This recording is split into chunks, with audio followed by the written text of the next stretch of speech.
Selamat bertemu pada pertemuan kedua pada panduan praktikum dari metode pada mata kuliah fisika komputasi. Pada pertemuan kedua ini kita akan membicarakan, pada panduan kedua ini kita akan membicarakan mengenai metode regula falsi, yaitu salah satu metode yang digunakan untuk menyelesaikan persamaan non-linear. Kita telah membicarakan mengenai metode bisection seperti ini. Metode bisection bahwa ada dua bagian daerah, yaitu dari pertama kita menentukan dulu suatu interval x1 ke x2, di mana nilai fx1 dan fx2 ini jika dikalikan menghasilkan negatif, atau dia harus melewati sumbu x ini. Kurva yang ini harus melewati sumbu x. Dari perubahan tanda dari nilai fungsi dari positif ke negatif atau dari negatif ke positif. Kemudian kita membagi dua interval tersebut menjadi x1 sampai ke x3, kemudian x3 ke x2 dengan cara kita menjumlahkan batas bawahnya dengan batas atasnya, kemudian kita bagi dua. Nah, kemudian metode ini dimodifikasi, kemudian dikenal dengan nama metode regula falsi atau metode interpolasi. Caranya tetap kita menggunakan dua buah batas bawah dan batas atas x1 dan x2, tetapi cara membaginya kita menghubungkan dulu nilai-nilai f1, fx1, nilai fungsi pada x1, kemudian pada nilai fungsi x2 kita buat tarik garis lurus yang melewati sumbu x, kemudian perpotongan antara garis tersebut itulah yang menjadi x3-nya.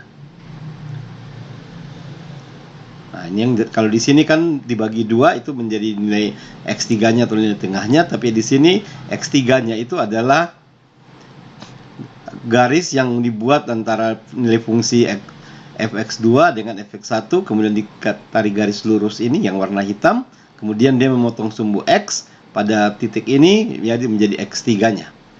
Dan nanti setelah ditentukan x3-nya ini, kemudian nanti ada garis yang baru lagi dari f2 ini menuju ke x3. Dan ada garis lagi di sini, kemudian perpotongannya itu menjadi x3 yang berikutnya.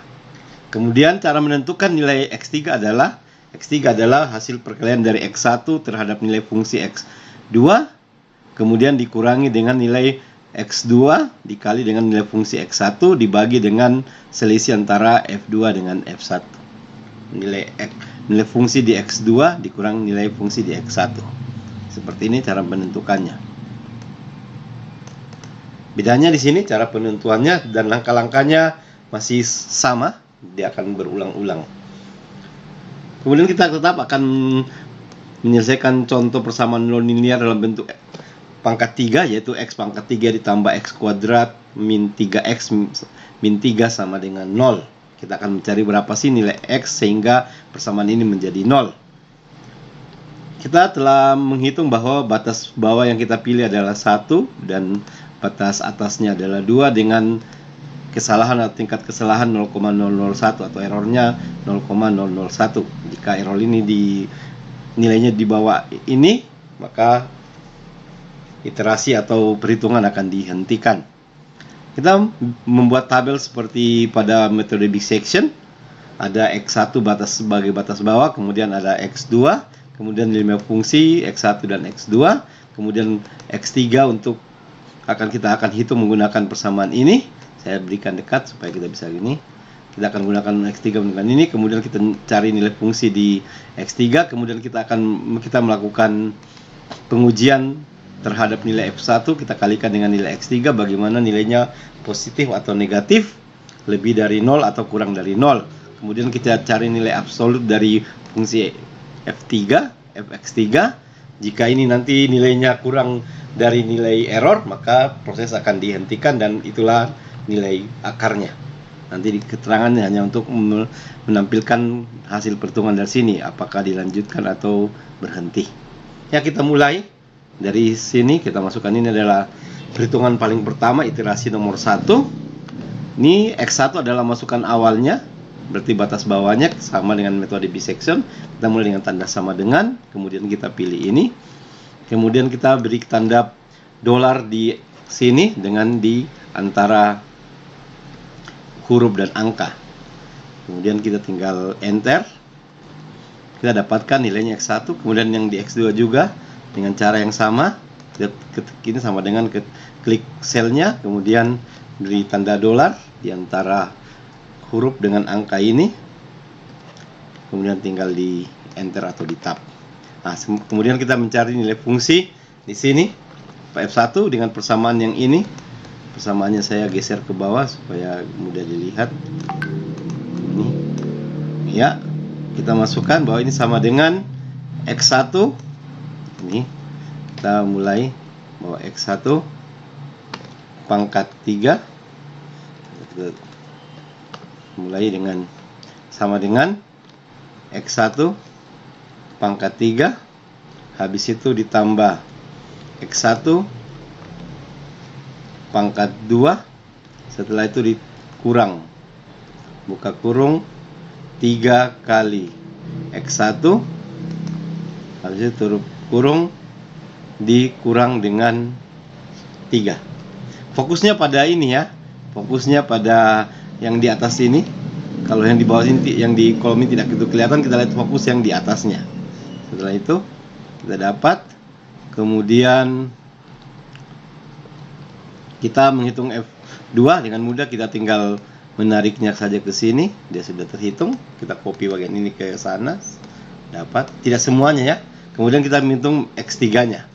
X3 kita akan hitung dengan persamaan ini, bahwa X3 adalah sama dengan buka kurung, habis itu buka kurung lagi, X1, ini X1, dikali dengan nilai fungsi di X2, ini nilai fungsi X2, tutup kurung, kemudian dikurang dengan X2 dikali dengan nilai fungsi di X1, tutup kurung, habis itu ditutup kurung semua, dibagi dengan selisih antara F2 dengan F1, dengan F1, tutup kurung, tinggal di enter. Inilah nilainya, sama dengan yang kemarin kita sudah buat di yang saya berikan di materi kita. Kemudian kita tinggal menghitung nilai fungsinya ini lagi. Sebenarnya ada efisiensi, nanti kita bisa bikin F3 ini tidak di sini posisinya, tapi di sebelah sini supaya lebih gampang tinggal copy-copynya. Tapi ini untuk latihan, kita sesuai urutan. Kita menghitung dulu F1 dan F2, kemudian kita bisa menentukan X3. Sama dengan X3 pangkat 3 ditambah dengan X3 pangkat 2. Ingat di persamaan ini kembali ya, dikurang dengan 3 kali X3, tutup kurung, dikurang dengan 3, sama dengan ini. Kemudian di sini untuk nilai uji, F1 dikali dengan F3 ini, sama dengan. Kemudian ini kita mencari absolutnya, ABS dari nilai F3-nya. ABS, periksa ABS ini menjamin bahwa nilainya akan selalu positif. Kemudian kita keterangan seperti kemarin, jika F3 absolut ini kurang dari nilai ini, tapi ingat kita beri tanda dolar supaya dia dianggap sebagai suatu konstanta yang nilainya tidak berubah-berubah. Ini maka ingat-ingat, maka itu pakai koma, tanda petik. Kalau dia kurang, maka berhenti, kita tulis saja berhenti, atau ya berhenti. Kemudian jika tidak, pakai tanda koma dulu, lanjut lagi, lanjut lagi, tutup kurung, tanda petik dulu, sudah seimbang, habis itu tutup kurung, kita tinggal enterkan, lanjut lagi karena masih kurang ya. Nah, kemudian yang di iterasi kedua sama dengan di atas, kita bikin if jika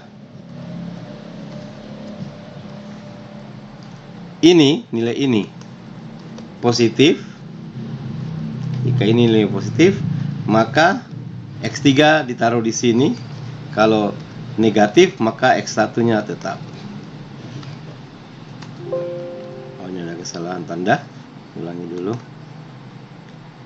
Ya, kurang dari 0 ya, kurang dari 0 di sini, kurang 0-nya. Maka ini. Kemudian di sini yang kedua, jika ini hasil kali ini adalah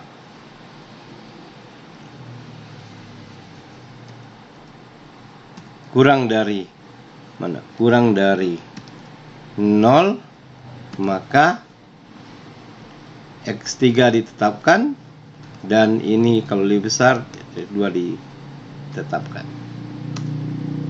Kita lihat di sini, ini lebih dari, ini kurang dari. Oke. Yang ini tinggal di copy karena sudah rumusnya semuanya. Kita lihat.